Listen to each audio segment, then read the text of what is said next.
میرے شوہر کا نام امجد ہے، ہم سفید پوش لوگ ہیں۔ میرے شوہر کی تنخواہ 30,000 روپے ہے۔ اس میں مکان کا کرایہ، بجلی، سوئی، گیس، ٹیلی فون کا بل، آنے جانے کا کرایہ، اسکول کی فیس، گھر کا سودا، روز کی دال سبزی وغیرہ، اور اللہ نہ کرے کوئی بیمار ہو جائے تو اس کا خرچہ الگ۔ ہم جیسے سفید پوش لوگوں کے لیے ایک مسئلہ ہے۔ اوپر سے میری 3 بیٹیاں ہیں۔ اللہ کی نظر میں بیٹیاں رحمت ہوتی ہیں، مگر زحمت جب بن جاتی ہیں جب ان کو پڑھاؤ لکھاؤ، شادی کا لمبا جہیز دو مگر قسمت نہیں دے سکتے۔ میرا نام صفیہ ہے۔ بیٹے کی چاہ مجھے شروع سے ہی تھی۔ جب میری بڑی بیٹی ہوئی تو میں نے اللہ تعالیٰ سے شکوہ کیا کہ کاش میرا پہلا بیٹا ہو جاتا اور پھر بیٹی۔ خیر اللہ کی رضا سمجھ کر خاموش ہو گئی اور پھر اپنی بیٹی کو قبول کر لیا۔ بیٹی خیر اللہ کی رضا سمجھ کر، مگر بیٹے کی چاہ میرے دل سے نہ جا سکی۔ میری نمازیں اور لمبی ہو گئیں۔ ہر نماز میں نے صرف بیٹے کی دعا مانگی، پھر دوسری بیٹی ریدا کی پیدائش پر میری آنکھوں کے آنسو نہیں رکنے تھے اور زبان پر شکوہ تھا کہ یا اللہ ایک بیٹے کی تو چاہ کی تھی، تو مانگنے پر ہی جھولی بھر دیتا، پھر میری جھولی کیوں خالی؟ خیر اولاد تھی، قبول کر لیا، مگر تیسری بیٹی معروف کی پیدائش پر میں حیران ہوئی کہ کیوں خدا نے میری دعا قبول نہیں کی اور 3 بیٹیاں عطا فرما دی۔ شاید میری دعا میں وہ سلیقہ نہیں، وہ تڑپ نہیں، وہ جنون نہیں جو مجھے ایک بیٹے کا فخر دے سکتا۔ اب میرے شوہر نے فیصلہ کر لیا تھا کہ اب ہم مزید اولاد پیدا نہیں کر سکتے۔ ان تینوں کی پرورش اچھی کر لی اور اللہ سے دعا مانگو ان کا نصیب اچھا ہو سکے۔ بیٹے کی خواہش ختم کر دو اور دعا کرو اللہ ہمیں اچھا داماد عطا کرے، وہی ہمارے بیٹے ہوں گے۔ میں اپنے شوہر کو دیکھنے لگی کہ کیا واقعی یہ بیٹا ہماری نصیب میں نہیں، اور واقعی اس بات کی کیا گارنٹی ہے کہ اگر اس بار میں نے ضد کی اور بیٹی پیدا ہو گئی تب کیا ہوگا؟ آج کل کے زمانے میں 1 یا 2 بچوں کی پرورش مشکل ہے، پھر میری تو 3 بیٹیاں ہیں۔ میرے شوہر جتنا کماتے اتنا ہی خرچ ہو جاتا، کچھ نہیں بچتا تھا۔ میں سوچتی کہ بچیوں کی شادیاں کیسے کروں گی؟ کیا ساری زندگی میرے شوہر محنت کرتے رہیں گے؟ انہیں کبھی آرام نہیں ملے گا؟ اگر آمدنی کا اچھا ذریعہ ہوتا تو میں کچھ بس صبر کر لیتی یا کبھی پالیسی وغیرہ لے لیتی، مگر کوئی آمدنی کا ذریعہ نہیں تھا۔ ہمارے حالات بہت خراب تھے۔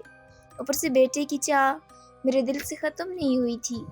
کسی کی گود میں بیٹا دیکھتی تو خواہش اور بڑھ جاتی کہ کاش میرا بھی ایک بیٹا ہوتا، مگر میں اپنے آنسو پی کر رہ جاتی۔ خدا کی رضا میں راضی تھی مگر خوش نہیں تھی۔ میری دونوں بیٹیوں کے اسکول میں گرمیوں کی چھٹیاں ہو گئی تھیں۔ وہ اپنے پاپا سے ضد کر رہی تھی کہ پارک جانا ہے، مگر وہ اپنی روٹین والے پارک میں نہیں جانا چاہتی تھی۔ وہ کسی دوسرے پارک میں جانے کی ضد کر رہی تھی۔ پارک تو بہت سارے تھے مگر کچھ دور دور تھے۔ دوسرے پارک میں جانے کے لیے کرائے کی ضرورت تھی، مگر فالتو پیسہ خرچ کرنا ہمارے بس میں نہ تھا۔ مگر آج بچیوں کی ضد نے ہمیں مجبور کر دیا کہ ہم کسی بڑے دوسرے پارک میں چلے جائیں۔ خیر ہم ایک نئے پارک میں آ گئے۔ وہ بہت بڑا اور خوبصورت پارک تھا، مگر حیرت کی بات ہے وہاں لوگوں کا اتنا رش نہیں تھا، چند ہی لوگ تھے۔ پارک میں بچوں کی جھولوں والے حصے تو ویران پڑا تھا۔ میری بیٹیاں اتنے سارے جھولے دیکھ کر خوش ہو گئیں، وہ جھولے جھولنے لگی۔ ہم بھی پارک پر تبصرہ کرنے لگے، پارک تو بے حد اچھا ہے مگر لوگوں کی رونق نہیں ہے، خالی پڑا ہے، چونکہ جھولے والی سائڈ پر تو کوئی ہے ہی نہیں۔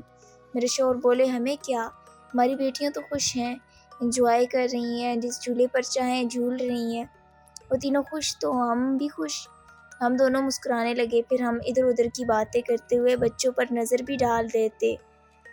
تینوں بیٹیاں تتلیوں کی طرح گھوم رہی تھیں۔ ان کی خوشی دیکھ کر ہم دونوں بھی اتنا ہی خوش تھے جیسے ہم بھی جھولا کو انجوائے کر رہے ہوں۔ اچانک میری بڑی بیٹی میرے پاس آئی اور بولی ماما پاپا اس جھولے کے پاس سے کسی بچے کے رونے کی آواز آ رہی ہے۔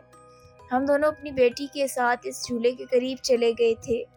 وہ سلائیڈ تھی، اس خول میں ایک باسکٹ رکھی تھی جس میں سے بچے کی آواز آ رہی تھی۔ میرے شوہر نے باسکٹ نکالی اور اس کا ڈھکن اٹھایا تو اس میں بے حد خوبصورت بچہ تھا۔ میرے شوہر نے بتایا لڑکا ہے، مگر کون چھوڑ گیا اتنا پیارا خوبصورت، وہ بھی لڑکا؟ لڑکے کا لفظ سن کر میں نے لپک کر اس بچے کو گود میں اٹھا لیا۔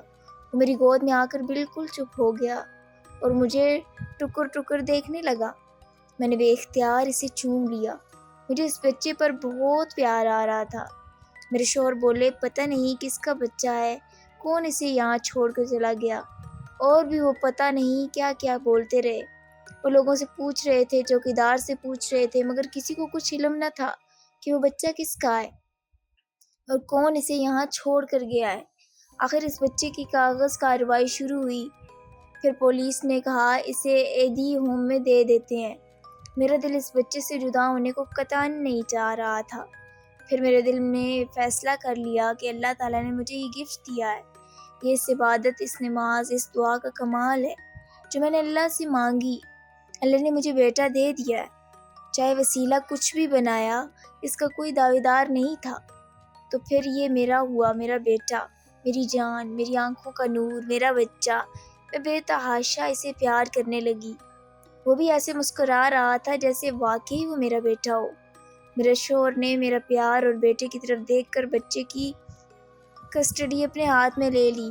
ہم بچے کو لے کر گھر آ گئے۔ میری بیٹیاں بھی اپنے ننھے سے بھائی کو دیکھ کر بہت خوش ہو رہی تھیں۔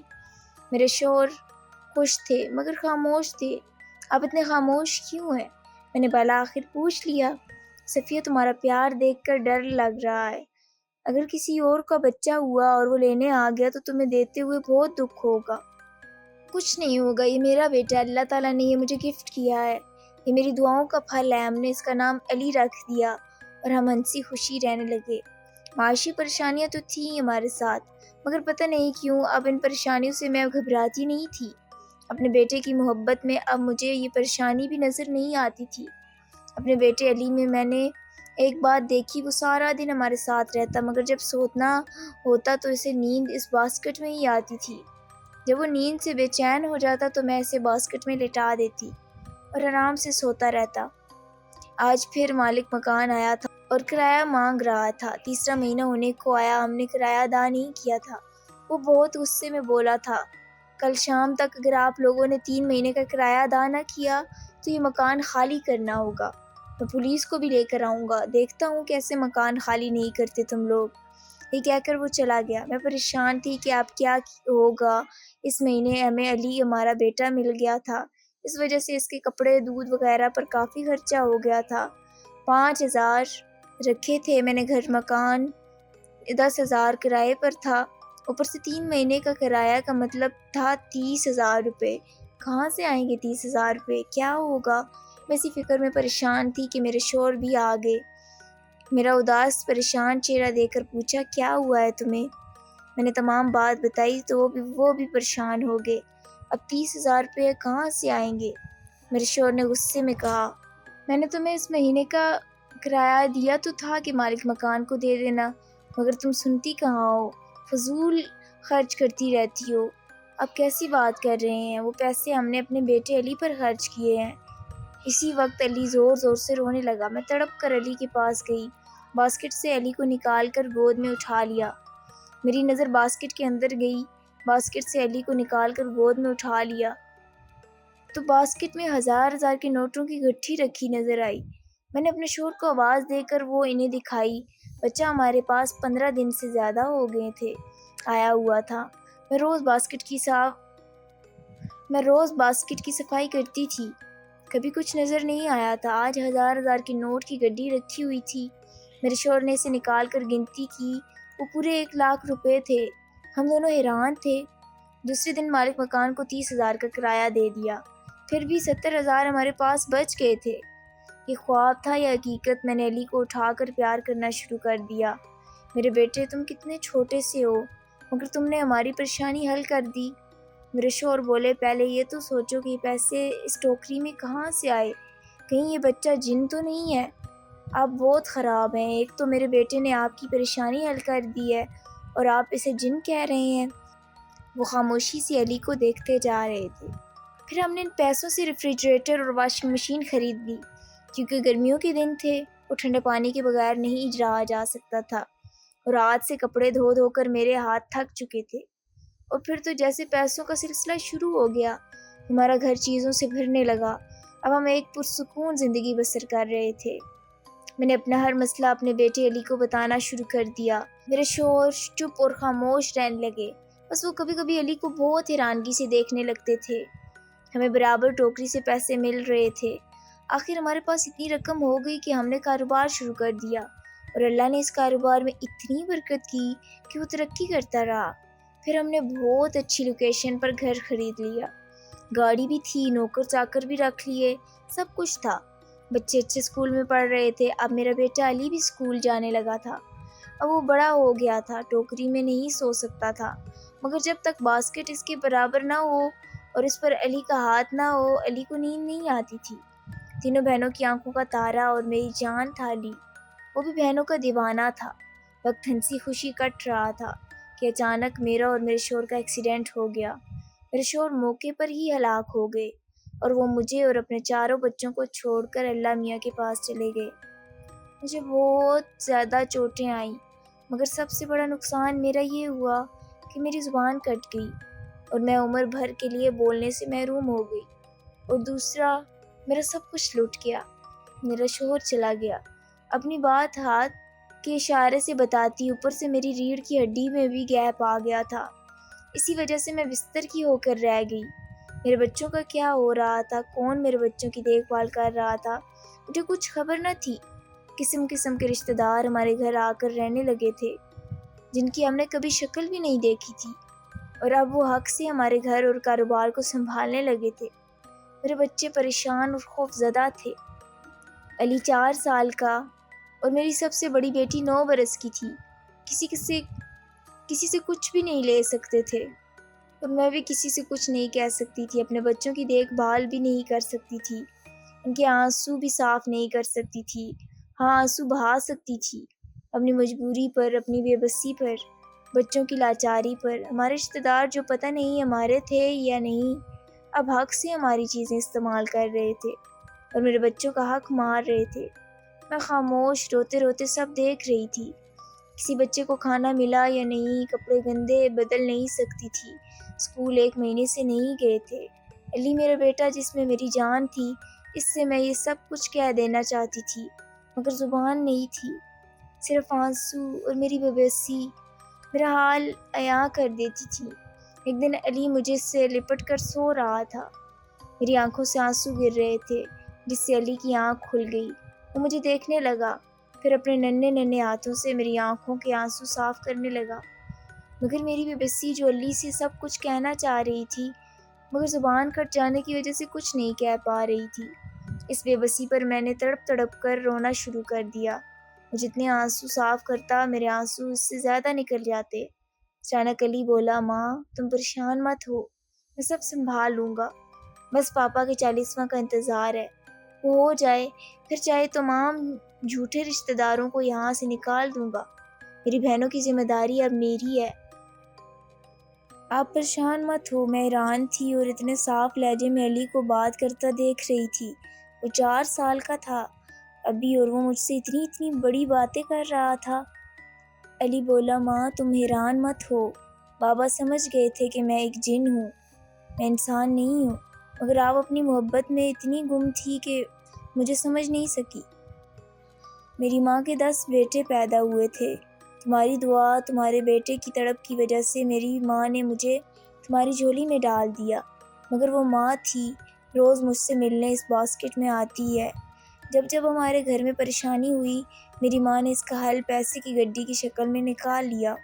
میں آپ کی نظر میں 4 سال کا ہوں، مگر حقیقت میں 20 سال کا ہو گیا ہوں، مگر آپ کا وہی 4 سال کا بیٹا بن کر اپنی بہنوں کا سایہ دوں گا۔ اب آپ کو آپ کا سگا بیٹا بن کر دکھاؤں گا۔ اگر آپ کو مجھ سے ڈر لگ رہا ہے تو میں آپ کے پاس سے دور چلا جاؤں گا۔ میں نے اپنا سر نفی میں ہلا کر علی کو آنکھ کے اشارے سے اپنے پاس بلایا اور اس کا ماتھا چوم لیا۔ وہ خوش ہو گیا، پھر بولا، بس ماں تمہارا ساتھ میری طاقت ہے، انشاءاللہ آپ کو اس بستر سے اٹھا کر دم لوں گا۔ مجھے اپنے علی کی باتیں سن کر وہ ایک جن ہے بالکل خوف محسوس نہیں ہوا۔ میں شکریہ ادا کرنا چاہتی تھی اس جنی ہوئی ماں کا جس نے اپنے 10 بچوں میں سے ایک بچہ مجھے گفٹ کر دیا۔ اس ماں کا بہت بڑا دل تھا۔ پھر علی نے میرے سامنے ایک 20 سال کے لڑکے کا روپ بدل لیا۔ پھر علی نے میرے سامنے ایک 20 سال کے لڑکے کا روپ بدلا اور بولا، امی میں اس روپ میں لوگوں کے سامنے آ کر آپ سب کو بچاؤں گا اور اپنی بہنوں کے لیے ان کے چھوٹے بھائی کے روپ میں رہوں گا۔ اور پھر واقعی علی نے تمام نام نہاد رشتہ داروں سے جان چھڑا دی اور میری بیٹیوں کو دیکھ بھال اس طرح کرنے لگا جیسے واقعی ایک بڑا بھائی کرتا ہے۔ میری بڑی بیٹی نے پوچھا، ماما یہ کون ہے اور یہ کس کے رشتہ دار ہیں؟ میں مسکرانے لگی، زبان تو تھی نہیں اس لیے بول نہیں سکتی تھی۔ پھر میری چھوٹی بیٹی بولی، مگر جو بھی ہے جس کا بھی رشتہ دار ہے، ایسا لگتا ہے کہ ہمارا بڑا بھائی ہے، جیسے ہمارا چھوٹا علی بڑا ہو گیا ہے۔ پھر دنیا نے دیکھا کیسے میری تینوں بیٹیوں کی اچھی جگہ شادی کروائی، میری طبیعت اتنی سنبھل گئی تھی کہ میں چل پھر سکتی تھی۔ یہ تمام کمال میرے اللہ اور میرے بیٹے علی کا تھا۔ پتہ نہیں اگر میرا سگا بیٹا ہوتا تو یہ سب کمال نہ ہوتا، مگر علی نے میرا بیٹا ہونے کا حق ادا کر دیا تھا۔ اس بات کا میں جتنا شکر ادا کرتی اتنا کم تھا۔ آج کل میری بیٹیاں اپنی بھابھی لانے کے لیے لڑکیاں ڈھونڈ رہی ہیں اور روز ایک سے ایک حسین لڑکی انہیں پسند آ جاتی ہے۔ علی میرے پاس آیا، امی اب وقت آ گیا ہے آپ سے اور اپنی بہنوں سے دور جانے کا، کیونکہ وہ میری شادی کے لیے لڑکیاں دیکھ رہی ہیں۔ آپ کو پتہ ہے کہ میں ایک جن ہوں اور میں یہ شادی نہیں کر سکتا۔ میں نے علی کو ایک کاغذ پر لکھ کر دیا، ارمان بیٹا تم کسی اپنے جیسے سے شادی کر لو اور بہو بنا کر ہمارے گھر لے آؤ۔ میں نے صلاح دی تو وہ بولا، نہیں امی اس دنیا میں وہ نہیں رہ سکے گی، آپ میری بہنوں سے کہہ دیجئے گا کہ میں ملک سے باہر چلا گیا ہوں اور وہیں شادی وغیرہ کر لی ہے۔ ہاں میں آپ کے پاس آتا رہوں گا، آپ کو اور مجھ کو اللہ تعالیٰ نے زندگی دی تو کوشش کروں گا کہ اپنی بیوی اور بچوں سے بھی ملوا دوں گا، لیکن وعدہ نہیں کر سکتا۔ پھر علی ہم سے دور چلا گیا اور اب وہ مجھ سے ملنے آتا ہے، اس نے اپنی بیوی اور بچوں سے بھی مجھے ملوایا ہے۔ میری آپ لوگوں سے اتنی سی عرض ہے کہ دعا ہمیشہ مانگتے رہنا چاہیے، خدا کسی نہ کسی صورت میں ہماری دعا ضرور قبول کرتا ہے۔ یہ میری دعاؤں کا ہی اثر تھا کہ اللہ تعالیٰ نے مجھے علی کی صورت میں اتنا اچھا بیٹا عطا کیا تھا۔ اللہ تعالیٰ کی اس نعمت کا میں جتنا شکر ادا کروں کم ہے۔ ہر دم میرے لبوں سے یہی دعا نکلتی ہے کہ اللہ تعالیٰ علی کو ہمیشہ سلامت رکھے، آمین۔ مزید ایسی کہانیوں کے لیے میرے چینل کو سبسکرائب کریں۔ شکریہ۔